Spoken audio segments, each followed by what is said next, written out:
Bueno, ya son las 11:06. Saludos, buenos días. Gracias a cada uno de nuestros oyentes por la sintonía con la Z101. Saludos a la alta gerencia que siempre pone a disposición del pueblo dominicano esta estación con los objetivos de informar, orientar y educar al pueblo dominicano. Hoy es martes 3 de septiembre, año 2024.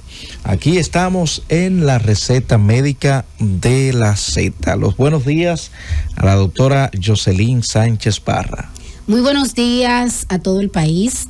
Bendiciones para todos aquellos que están en sintonía con esta receta médica de la Z a través de la Z101. Roberto, un día bastante lluvioso, sí, 8 provincias en alerta verde, el Distrito Nacional donde estamos y en el Gran Santo Domingo. A toda la población atento a las informaciones oficiales de las autoridades, porque a veces escuchamos mucho ruido y no estamos atentos a las reales informaciones. Si usted no tiene que salir fuera de su casa, le invitamos a que se quede tranquilito. Y si usted tiene basura, ojo, señores, con estas lluvias, porque a veces cuando comienzan esas torrenciales lluvias, ¿qué hacen las personas en su casa? Sacan la basura y la tiran en las aceras y contenes, Roberto, y usted sabe qué hace la basura.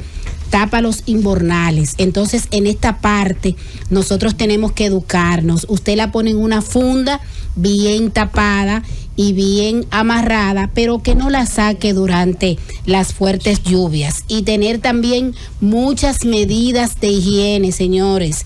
No comer nada crudo en estos días a propósito de las lluvias. Y todo lo que usted se va a comer, que se lave bien, doctor Víctor Calderón. Así es, Jocelyn. A raíz de que se saturan los suelos y las ratas van a sus casas. Mucho ojo. Y a los ayuntamientos también que nos den la manito en esta ocasión, doctor, que si las autoridades emiten el COEN, en este caso, emite alerta para las diferentes provincias, que usted también active su comité de emergencia, Roberto, y no espere el día de, como he visto actualmente, que están saliendo como a recoger la basura, sino que el día que se emite la alerta o antes de, usted comienza a podar los árboles, y si tiene alguna ruta pendiente de recogida de basura, que active dichas rutas. Así es. Bueno, vamos a saludar al doctor Víctor Calderón. Buenos días, doctor. Muy buenos días a todos nuestros queridos amigos que nos escuchan, como cada día aquí en la receta médica de la Z, un día de mucha lluvia. Doctora Jocelyn Sánchez. Ay, sí, doctor. Usted sabe que llegué aquí en Yola, ¿verdad? Pero pude llegar, gracias a Dios. Sí. Saludos, Roberto, mi querido Roberto, nuestra querida invitada que ya está aquí con nosotros en cabina. Y como siempre, con temas muy importantes. Apoyando tu comentario, Jocelyn, indiscutiblemente que está anunciado lluvia para hoy, mañana, y se aproximan unas ondas tropicales. Es la número 34, doctor. La 35 y 36, que parece. Pero estamos que en la 34. Estamos en la 34. Sí. Pero mira, estamos en la 34 de este año. Correcto. Y en el año 1930, un día como hoy, San Zenón fue la número 3. En todo ese año se formaron solo 3. Fíjese la diferencia, producto del calentamiento global. En el año 1930 solo se formaron 3 ondas de tormentas tropicales y ciclones, porque San Zenón pasó por República Dominicana con 250 kilómetros por hora. Acabó, doctor. Se dice que es el que ha hecho mayor daño, pero naturalmente David fue más poderoso. En el año 1979 David pasó con 280 kilómetros por hora e hizo un daño tremendo. Ustedes recuerdan que 2 días después, un día 5 de septiembre, aparece Federico y culmina con hacer los daños graves. Pero exhortamos a la población, las medidas del lugar, aquellas personas que viven cerca de ríos, cañadas, deben moverse, a estar atentos a los boletines que emite las autoridades, porque realmente la situación es que va a continuar la lluvia. Así es. Bueno, como usted decía, tenemos a una interesante invitada en el día de hoy que estará pues hablando acerca de un tema muy especial como cada martes. El tema que tenemos para hoy, quiero que mi hijo hable. Los trastornos del habla, va a estar tratando, y el lenguaje en edades escolares. Muy interesante. Ella es María Isabel González, que es logopeda, ¿cierto? Y va a estar abordando estos temas tan interesantes a propósito del año escolar que inicia. Muy buenos días, María. Vamos a acercarte el micrófono. Buenos días. Buenos días, es un placer para mí encontrarme hoy con ustedes. Un especial saludo a toda la República Dominicana que nos escucha, que está en sintonía, y también a aquellos dominicanos que quizás no están en nuestro país, pero están fuera del país y también tienen este momento pendiente para sintonizar con Z. Logopeda, María, muy interesante esta profesión, para que usted, antes de entrar en el tema, que nos hable un poquito de esta profesión. La logopedia es una disciplina universitaria de 4 años de estudio, así como puedan ser cualquier otro tipo de disciplina. Un logopeda no es un doctor, no es un médico, no es un psicólogo, es un logopeda. 4 años especializándose en esta materia. 4 años de estudio para después especializarte, así como lo hacen los doctores. Muy bien. Los doctores estudian primero medicina y después deciden cuándo especializarse y en qué área especializarse. Puede ser neurología, cardiología, endocrinología, y los logopedas también decidimos en qué área nos especializamos. En mi caso, yo me especialicé en habla y el lenguaje. Mira qué interesante este punto de habla y lenguaje. ¿Cuál es la diferencia? Porque la gente podría entender que es lo mismo. Y ante todo esto decir, no hay una cosa que perturbe más a una madre de ver a su hijo creciendo y tener dificultad para comunicarse, para hablar. Pero ¿cuál es la diferencia que puede existir en lenguaje y habla? El habla es el componente que hace referencia a la producción de los sonidos. Yo tengo X sonidos, por ejemplo en el idioma español, y los produzco de manera adecuada o no adecuada. Ese es mi habla. También está relacionado con otro tipo de componentes, mediante que el lenguaje es aquel mecanismo que nos permite a nosotros comunicarnos de forma verbal o no verbal. ¿De acuerdo? Puede ser con signos. Totalmente. Entonces la comunicación puede ser verbal o no verbal, y el lenguaje, por ende, normalmente las madres siempre esperan que el lenguaje de sus hijos, que la habla, que sea oral y verbal. Cuando esto no sucede, ahí es donde tenemos algunos casos en consulta ocupando esa mente del papá para buscar una respuesta. Bien. Adelante, doctor. Sí, y en buen momento interesante. María aquí con nosotros, porque justamente, María, tú sabes que se está aperturando el año escolar. Correcto. Así es. Y según la Organización Mundial y Panamericana de la Salud, alrededor de 4,2 millones de niños en toda región de las Américas experimentan un bajo desarrollo cognitivo y psicosocial. ¿Tendría esto, psicoemocional, tendría esto que ver alguna de estas patologías con esta situación? Justamente hoy conversábamos con la doctora que hay diferente prevalencia dentro de lo que se espera que un niño hable en diferentes países, pero por ejemplo en España un 10% o incluso más de los niños en edades escolares presentan trastornos del habla o del lenguaje, entendiendo que el lenguaje tiene diferentes componentes y dimensiones. El lenguaje nos permite a nosotros tener y comunicarnos de diferentes formas, por ejemplo, la forma, el contenido y el uso. ¿De acuerdo? Dentro de la forma es todo lo que está relacionado con el componente de habla, que son los trastornos de sonidos del habla. Dentro del contenido es todo lo que compete para que yo me pueda comunicar y yo pueda tener lenguaje. Dentro de ese contenido está el componente semántico, está el componente léxico, y en otro orden está la parte pragmática, que es la parte del uso del lenguaje, cómo yo utilizo el lenguaje en diferentes contextos, cómo yo puedo narrar, describir, inferir, saber cómo me puedo comunicar dependiendo el momento. Mire, una pregunta. Usted sabe que como madre nos preocupa en qué momento debe de hablar el niño. ¿Cuál es la etapa normal antes de entrar en lo que es la patología? Porque a veces manejamos ansiedades y hay una tía que dice, no, porque papá habló a los 5 años. El niño muchas veces tiene 3 y 4, eso es normal. Y como que lo dejan desapercibido y el niño llega a una edad que quizás no es prudente la intervención. Pero me gustaría saber la edad normal donde un niño ya debe comunicarse a través del habla. Es totalmente cierto lo que usted menciona. En consulta realmente han llegado casos que antes de llegar al logopeda dice, yo le pregunté primero al pediatra, después al vecino, al tío, al primo, y realmente sucede. Sí. Y la edad esperada, ya desde que el niño nace, se está comunicando. Puede ser mediante el llanto, ¿cierto? Claro. Mediante cuando va creciendo una sonrisa social, y después van apareciendo los gorgojeos, los balbuceos, en esas primeras etapas de su desarrollo temprano. Pero las primeras palabras con significado, porque cuando el niño empieza a decir mamá, mamá, papá, papá, ta, ta, ta, ta, ta, es algo canónico, no hay un significado, él no puede aún darle el significado, pero sí más adelante, cuando va a cumplir su primer añito, ya el niño le da significado a las palabras y le dice mamá o papá a su mamá. Al primer año, entonces. Aproximadamente al primer año. Hay niños que lo hacen a los 10 meses y que bueno, excelente, pero ya a los 12 meses lo esperado es que empiecen a decir sus primeras palabras con significado. Anterior a esto ya hay lenguaje, pero es comprensivo. Sí. ¿De acuerdo? Porque una diferencia es el lenguaje comprensivo, otra diferencia es el lenguaje expresivo, que es el que todos los papás queremos en nuestros hijos.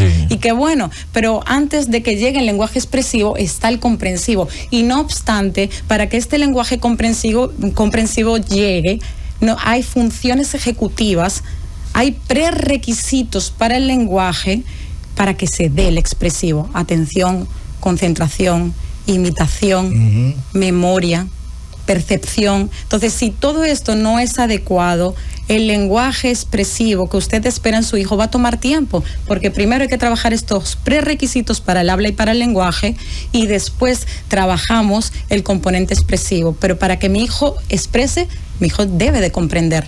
Sí, claro. Al menos que esté la parte cognitiva afectada. Claro. Súper importante. María, y entonces, ¿a qué edad una madre debe comenzar a preocuparse cuando su hijo no tiene este tipo de habilidad del lenguaje y del habla? Le digo la verdad. Acérquese un poquitito. Desde que nace, nosotros debemos ser observadores de nuestros hijos. Desde que nace. Si cuando el niño va creciendo sus primeros meses no responde al llamado, no tiene contacto visual, no hay sonrisa social, ya es un indicador. Quizás no del lenguaje oral, pero sí de la comunicación. Claro. Cierto. Y la comunicación está íntimamente interrelacionada con el habla y con el lenguaje. Totalmente. Más adelante, si mi hijo cumple 12 meses, aún no ha iniciado con sus primeras palabras, yo le voy a prestar atención. Tiene 24 meses, un niño de 2 años tiene un vocabulario de más de 50 y de 100 palabras. Qué interesante. Que comprende y que expresa, porque que comprende tiene muchísimas más, pero que expresa al menos 50. Y en la edad de 2 años ya hacen composiciones estructurales de 2 palabras. Te dicen, por ejemplo, dame pan. Quiero leche. Quiero leche. Quizá no te diga, mamá, yo quiero leche y quiero que la leche sea desnatada. ¿Y por qué los niños no aprenden a decir papá primero siempre mamá? ¿Qué es lo que pasa con eso? Explíqueme esa parte. Déjame decirle que eso no aplica para todos los casos. No, pero dicen algunos estudios que el fonema M, es decir, el sonido es más sencillo que el sonido Sí. Pero ¿es mito o realidad de que las hembritas aprenden a hablar primero que los varoncitos? Wow, cuántos estudios acerca del tema. Y yo en contra de muchos de esos estudios, porque muchos afirman que no, que eso no es una realidad, y otros afirman que sí, que las niñas aprenden antes. En mi práctica realmente es así. Las niñas, o sea, yo tengo 13 años de experiencia, y en la gran mayoría de los casos, no quiero decir que no me ha sucedido también con varones, pero en el gran porcentaje de esos casos, sí, realmente la adquisición del habla y del lenguaje en las niñas sucede con anterioridad a los varones, y sus producciones son más exactas, son más limpias. Ese cuidado con el lenguaje. No es mito, es realidad. Es realidad. Es una realidad, Roberto. Pues yo tenía la sospecha de que fuera mito, pero se ha confirmado que es realidad. Vamos a saludar y dar la bienvenida al doctor Rafael Cisneros, que se integra en este momento con nosotros. Buenos días, doctor Cisneros. Gracias. Buenos días, Roberto. Buenos días a la vasta audiencia que siempre está en sintonía con las recetas médicas de la Z. Y bueno, saludos saludo especial a todos ustedes aquí gozando, ¿no? Al escuchar la doctora como hace exposición, y ciertamente, Roberto, las hembritas siempre le llevan en muchos aspectos la delantera a los varoncitos. Bueno, hay otra pregunta de que si es mito o realidad, y le voy a decir lo que algunos expertos señalan. ¿El tartamudeo es un asunto psicológico o neurológico? Porque dicen que los gagos, como se dice popularmente, cantan y uno no se da cuenta si son tartamudos. Realmente aquí los estudios más actuales de la actualidad dicen que realmente hay un componente neurológico en la tartamudez o disfemia, que es cuando cuando se producen bloqueos, repeticiones y esas disfluencias dentro del discurso oral. Realmente hay un componente neurológico que aún se investiga, pero sí que se puede agravar cuando suceden episodios emocionales que alteran la vida del paciente. Entonces, la causa quizás no es el factor emocional, pero sí incide en la exposición dentro del discurso, que se pueda ver alterada. Muy bien. En el momento que el padre se da cuenta que su niño tiene algún trastorno del habla, sabemos que ustedes intervienen en una parte, porque es un manejo multidisciplinario. Me gustaría saber cuáles son las patologías que afectan a esta edad escolar lo que es el habla en el niño.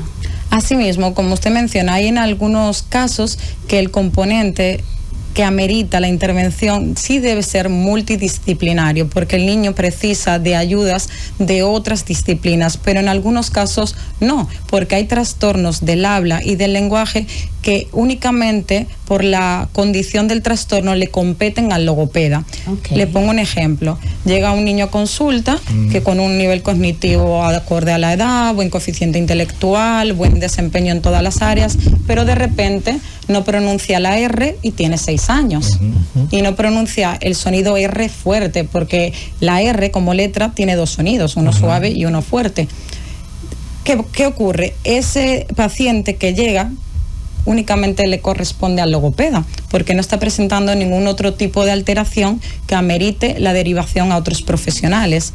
En cambio, hay algo bien diferente cuando sucede que llega un paciente que no habla, que no sigue instrucciones, que no tiene contacto visual, que a nivel conductual también presenta alteraciones, y dices, wow, tiene 3 años, algo está pasando. Entonces llega sin una historia clínica dada. Ahí sí nos corresponde a nosotros como logopedas saber que aún así lo debemos intervenir porque el habla y el lenguaje está afectado, pero nos compete derivarlo a otros profesionales. En este caso, el neurólogo es el primero, no el pediatra, el neurólogo. El neurólogo en este caso, para descartar algún espectro autista. Hay un detalle precisamente en ese sentido, que cuando venía subiendo la escalera alguien me preguntaba: ¿son todos los autistas tienen trastorno del habla o todas las personas, niños que tienen trastorno del habla son autistas? O sea, queriendo decir con esto que si hay correlacionados. Hay una correlación con uno y otro, ¿cierto o realidad? Guau, qué interesante.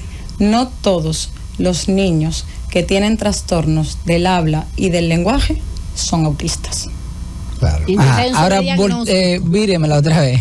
Pero los autistas todos tienen... Pero todos los niños que se encuentran dentro del espectro autista tienen afectada el área de la comunicación. Por ende, la mayoría de los casos precisa de un logopeda para en esta área específica poder abordarlo. Atención a los oyentes con relación a eso. Eso es muy importante. María, le decía ahorita, la OPS habla que el 18,7% de los niños latinoamericanos tienen un bajo desarrollo cognitivo.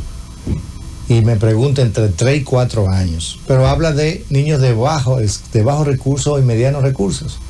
Quizá no se ve tanto en ya niños con alto nivel. Sería por qué. Y mi pregunta va dirigida: ¿qué tan importante es la edad de tomar el diagnóstico para ayudar a que en el desarrollo de su vida, ¿no?, pueda corregirse estos factores del habla, sobre todo, y del lenguaje? Lo más temprano posible.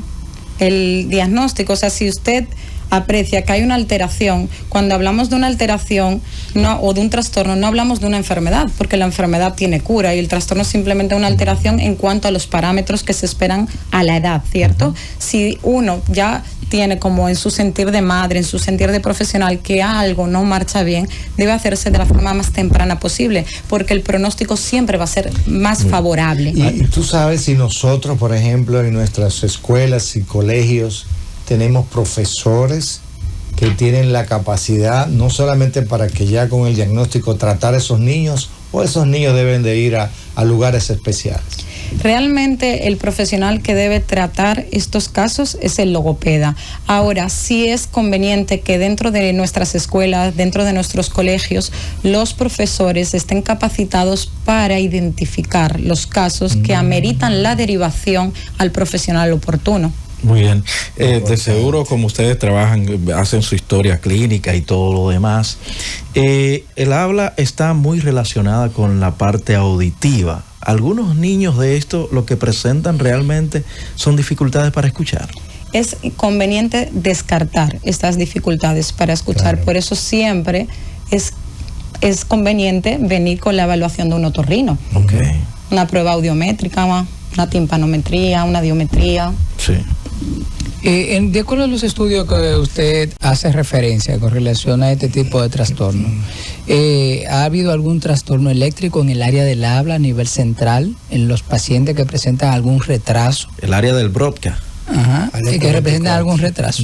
El área de Broca está muy relacionada con la expresión del lenguaje. Son pacientes que realmente tienen una buena comprensión del lenguaje, pero la organización de las ideas para producirlo de manera oral se les dificulta, y es porque realmente hay una lesión. Y cuando ya hablamos de una lesión a nivel neurológico o cerebral en el área específica de Broca, realmente sabemos que hay una condición propia normalmente de un daño cerebral. Estos daños cerebrales pueden ocurrir en cualquier adulto, así como en los niños. De repente, Dios libre, el niño o el paciente está durmiendo y sufre epilepsia. Y hay un daño a nivel cerebral, pero quizás no hizo convulsión, pero ocurría en una fase de sueño. Entonces, por esto es conveniente la derivación. El problema eléctrico, no necesariamente anatómico. Tenemos una patología, yo diría una situación en República Dominicana, seguro que pasa en muchos países latinoamericanos, el hecho de el sufrimiento fetal agudo, la asfixia perinatal, neonatal. Eso es correcto. Esa entidad es causante de este trastorno. Sí, claro. Totalmente. Y ya en estos casos quizás pasamos a trastornos más moderados, más severos, porque también pueden producirse parálisis cerebrales. Sí, claro. Y obviamente la afectación es muchísimo mayor. Y la Para que la prolongación población en el tiempo, entienda, en la hipoxia. Cisnero, un poquito, a veces cuando se le pregunta a la madre cómo fue tu labor de parto, Exacto. sí, que es el sufrimiento, si se hizo caca, Y le da gestacional. y le da La gestacional, que se le prematuridad. hace la pregunta en la historia clínica cuando el niño en edad escolar a veces no aprende, que la madre dice, ese muchacho no aprende. Sí. Entonces, por eso el psicólogo, y en este caso la terapeuta del habla, le dice cómo fue el parto, si tuviste dificultad a la hora de la expulsión, si se hizo cacá. Dice, no, él se hizo cacá dentro de la barriga. Pero El ahorita- meconio. El meconio, famoso. para que la población Nos entienda. vamos a ir a la pausa, pero hace un momentito la licenciada tocaba un punto muy importante con el doctor Rafael Cisnero. Eso es lo que se podría interpretar como afasia en algunos casos, cuando el área del broadcast afectada, que el niño no puede coordinar sus ideas con su expresión. Hay dos tipos, que está la de Wernicke y la de Broca. La de Wernicke es totalmente diferente. Estaba la comprensión tan afectada, aunque pudiera parecer que las ideas son coherentes y las respuestas son coherentes, no lo son, porque no está recibiendo la comprensión del lenguaje, por ende no puede expresar en coherencia a lo que uno le pregunta. Y eso puede ocurrir en cualquier etapa de la vida. Sí, realmente Bueno, sí. eso es. Bueno. Hasta la adultez y Así etapas es. posteriores. Vámonos a una pausa, al regreso. El público debe estar un Así poquito es. ansioso, ¿verdad? Una ansiedad moderada para también hacer sus preguntas. A preguntarle a María. Llévatelo, Cundo.